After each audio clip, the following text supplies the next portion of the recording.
Happy March, everybody. We are sailing through this year, and it's funny, people always talk about New Year's resolutions when January comes around, and then they're like, but I brought some stuff over and I can't really start yet. I'm gonna start in February. January's a practice month, and then February comes and goes, and you're like, what is even happening right now? We're in March.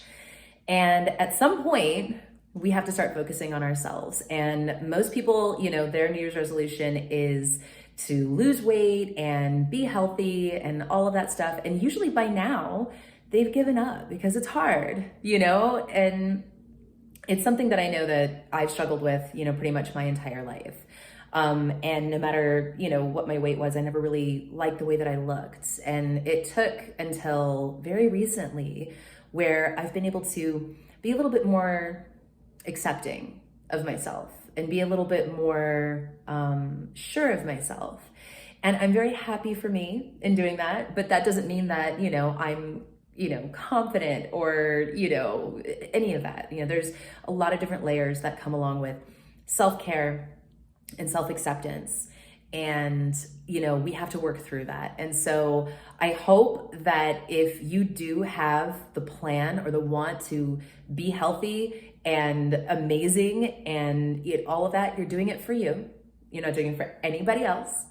And that you find those successes. And it's not always on the scale. It's not always in your clothes. Sometimes it's just being able to accept yourself. And I think that's the most important part. So we're going to talk about a movie that kind of touches on all of these things that was back in the 90s. And it's funny because the 90s was very much a time of, Kate Moss, nothing tastes as good as skinny feels, and, heroin chic and all of that. But within that, there was a movie called Heavyweights, and Heavyweights was, it's so ridiculous, but it's so good. It was written, directed by Stephen Brill, who is also the brilliant genius that brought us the Mighty Ducks, which is why like half of the cast of the Mighty Ducks is in it, which is really fun.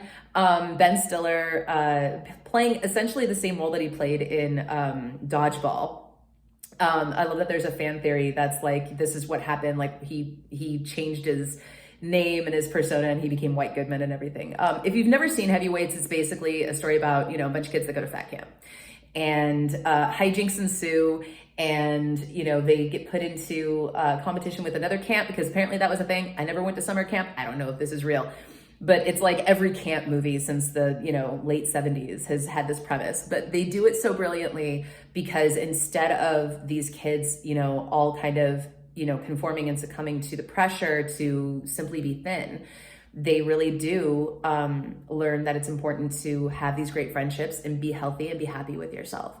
And it was kind of a departure from a lot of the rhetoric that we were getting at the time.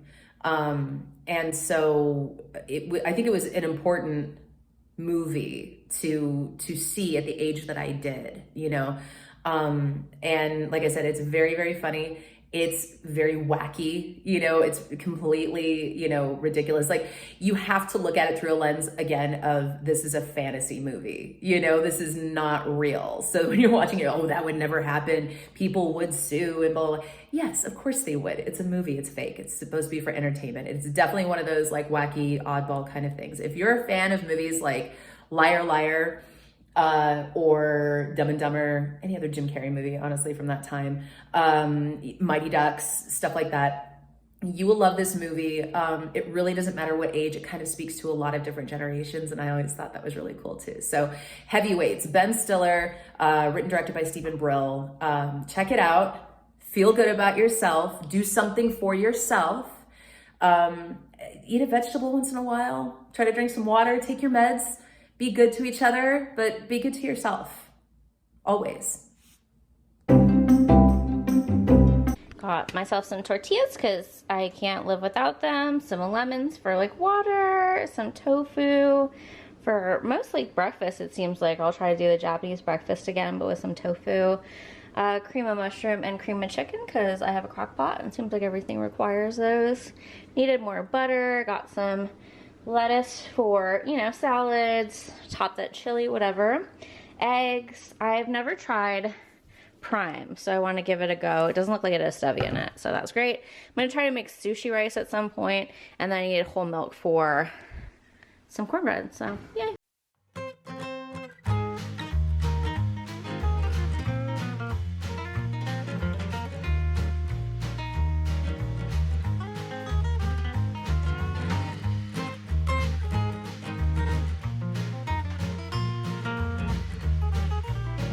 Beautiful.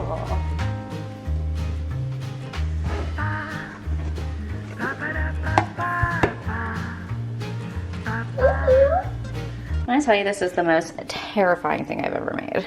A minute truth.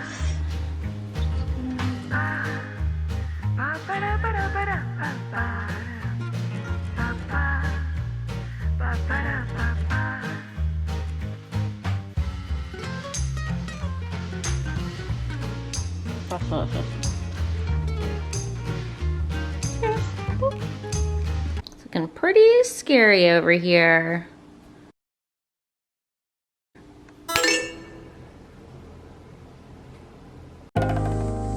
All right, for the moment you've all been waiting for, let's plan for March. And while it has not started off the way that I thought it would, I'm still having a really great time getting organized and reflecting. So let's reflect on February. Trying to sum up February in one word is almost impossible, but we're just gonna go with brave because I really focused on sharing and just being brave.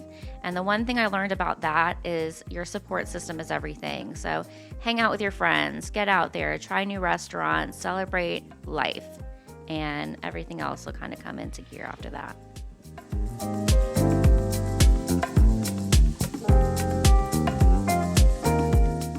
I know I was really excited because I've been working out more, taking care of myself, and just trying to get moderated is what the whole goal for March is.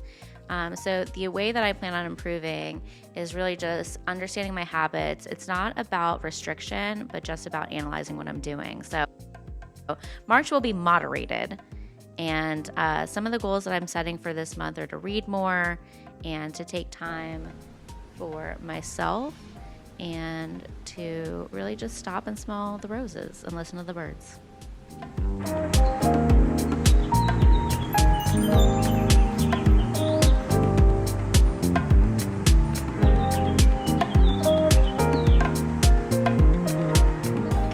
Another focus of March for me is going to be car care. I hadn't driven the Genesis in a while, so there's a couple issues that I'm having, and I'm looking forward to selling her in the next couple weeks, but got to get her on the road first. So no matter what 2024 has been like for you, just remember you could change it any minute that you choose to. And I think we're going to have an incredible March and the rest of the year. So cheers. I just want to say thank you so much for coming and checking out this channel. I know it has taken some turns and we have put up some things that I didn't expect to share, but I just want to say I love you for coming and supporting and liking, commenting, and subscribing. It means more than you could ever know.